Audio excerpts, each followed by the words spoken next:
Khabib Nurmagomedov didn't just clap back at Conor McGregor, he dropped the kind of personal shot that could force the UFC to revisit the most dangerous rivalry in MMA history, and the only question left is how far McGregor is willing to go to return fire.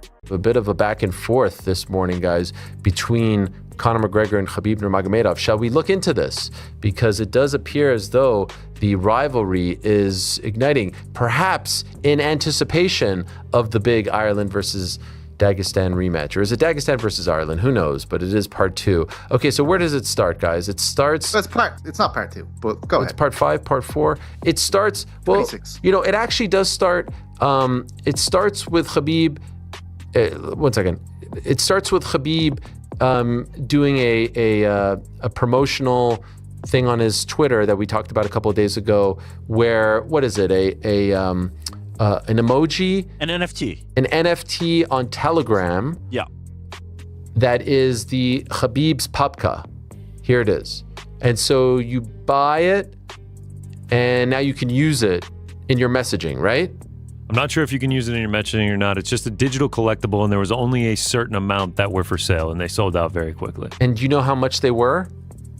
I don't know, but I've seen the USD equivalent of all of them sold together was 4.3 million. And sold out? It says Sold here out. that there was 29,000. Okay, so according to Sportskeeda MMA, Khabib and Pavel Durov launched 29,000 digital Papkas on Telegram, and they were sold instantly. So it was just 29,000? Yeah. That's it? Wow. And the auction brought in over 347 million rubles, $4.3 million from a virtual version of the iconic UFC hat. I don't know if I would call it that. Conor McGregor reignited the rivalry by accusing Khabib of scamming fans with digital papakas tied to Abdulmanap's legacy, calling it a stain on Dagestan, and claiming Khabib deleted the evidence after cashing in. But the real explosion comes later when Khabib weaponizes Conor's darkest struggle against him. Keep watching, because the moment Khabib flips this feud into a psychological ambush is coming up in seconds, and it changes the tone of their war forever. So just a couple of days after Conor McGregor's psychedelic spiritual awakening, he's back on Twitter trashing Khabib Nurmagomedov, back like he never left, and Khabib Nurmagomedov has been responding as well. They've gone back and forth. Both of them have had a lot of things to say. Conor McGregor's calling him out for scamming his fans, using his father to do so, and also has been calling Khabib Nurmagomedov inbred. Khabib fired back instantly, calling Conor a liar and insisting the NFTs were cultural digital gifts with real value, accusing Conor of resurfacing only to tarnish his name after being choked out at UFC 229. But Conor doubled down, saying no good guy monetizes a father's legacy. Before you blink, the narrative gets uglier because Khabib is about to attack Conor at the most personal level possible, and fans still can't agree whether he crossed a line or simply hit back with absolute precision. Continues. Khabib Nurmagomedov responds to him, "You absolute liar. You will always try to darken my name after you got destroyed that night, but you will never achieve that. Yes, good guys don't do that. They don't create exclusive digital gifts with real-time value that you can share with your friends and family. Gifts in the shape of papka, hat that symbolizes tradition and culture of Dagestan people, traditions and culture that's slowly walking over this world, whether you like it or not, gifts that you can find exclusively on Telegram, greatest messaging platform on the world." The beginning sounded like he wrote it, the bottom half sounded like he didn't write it, like it became a commercial. And then I do believe it continued. "My count is 56 former drug addicts at my rehabilitation centers in Dagestan that I treated. Come to Dagestan, Conor McGregor, they'll take care of you here. Mexico didn't help you as far as I can see." And then here's Conor McGregor saying, "And who will I be meeting there? Because it won't be you, LOL. You can't scam me with your lies. You tax-dodging scammer on the run. Your poor family, I pray for your constant lies. I pray while you lie. You should just be honest because Allah knows all. Oh dear." And then a bunch of hashtags. And then he posted this has become a new thing on Twitter right now, where people are posting like where... Yes, you can see where accounts are based. But what does that mean, based? Like if someone's traveling, how do you know where it's based? It'll come up with an exclamation point if it's And so, if it's not. and so where- he's implying there that he lives in the UAE. yeah. Hey, John Hart. Look at yourself. Yeah, I know a guy that looks like this. I said the guy. The feud escalated when Khabib mocked Conor's recent rehab trip to Mexico by telling him he should come to Dagestan instead because their centers help addicts recover, a tweet fans saw as a savage combination of righteousness and cruelty. This is the moment that turned the entire internet silent because Khabib didn't just punch back. He went after Conor's vulnerability, using Conor's own public trauma as ammunition. Do not go anywhere because the next reveal exposes how this feud is mutating into something even more dangerous than the original 2018 firestorm.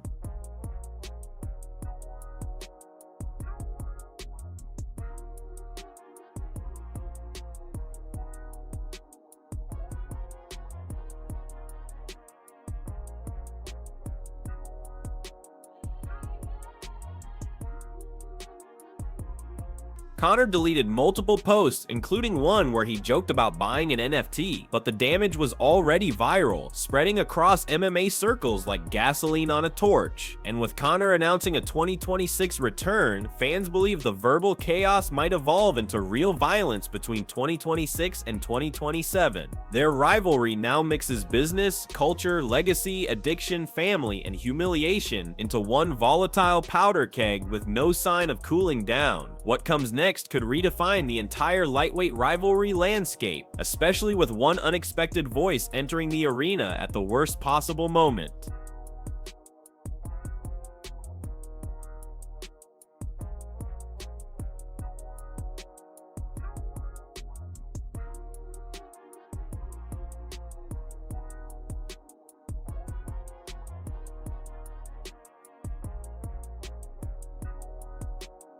Telegram founder Pavel Durov jumped into the situation when Khabib invited him to train with Team Dagestan. Durov responded with the iconic line, "Send location brother," transforming the tech world and the fight world into a single viral crossover and sparking memes across every platform. This crossover didn't just add humor, it reactivated the send location energy that defined the original Khabib vs McGregor war, making fans wonder if fate keeps dragging these two back toward each other.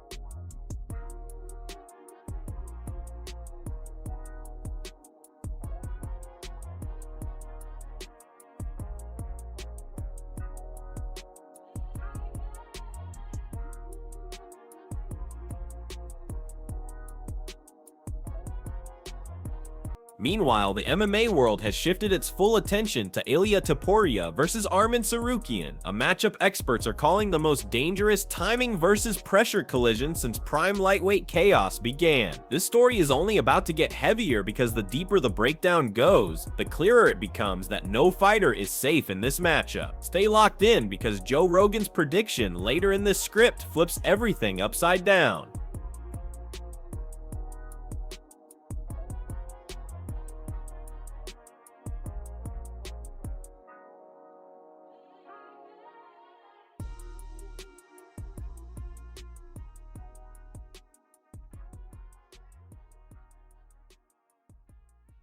Luke Thomas said, "If Ilia ever fights Arman, it is the one matchup where he cannot afford a single mistake," explaining that Arman's calm scrambles, chain transitions, and suffocating pressure create problems Ilia has never experienced. Luke warned that Arman isn't someone you shock early because he keeps building like a machine, pushing Ilia into deep waters with relentless switches, guillotine escapes, positional climbs, and layered threats that shrink the cage and overwhelm the mind. He didn't say Ilia cannot win, but he did say this is the first time Ilia would face someone who matches his timing, pace, and danger at every phase of the fight.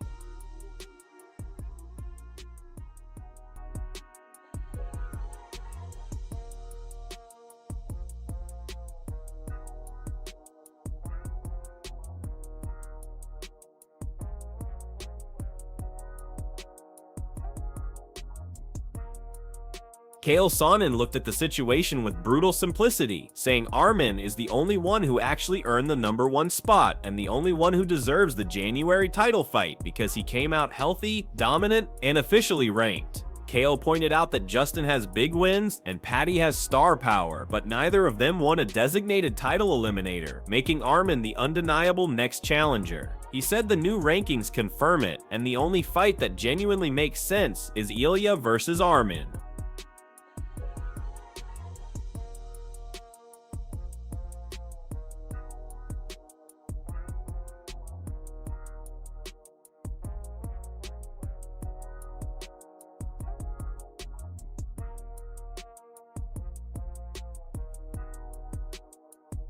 Armin himself said that if he gets Ilya in the same positions he had Hooker in, he will smash him, elbow him, cut him, and finish him with a TKO, even laughing when shown Hooker's swollen face and saying it would be great to make Ilya's other eye look the same. He explained that once he gets someone down, they do not breathe, they do not escape, and they do not survive the pace. In his mind, this fight is not about points, it is about destruction.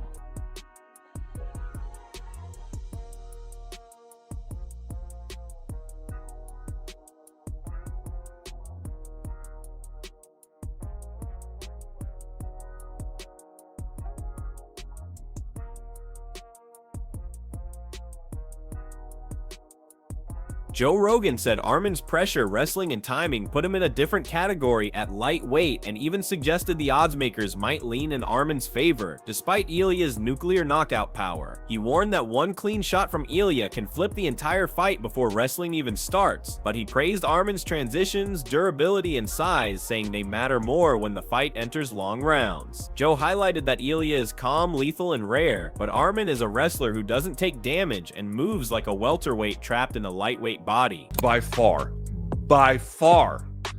Ilya Toporia's toughest test. Sorry.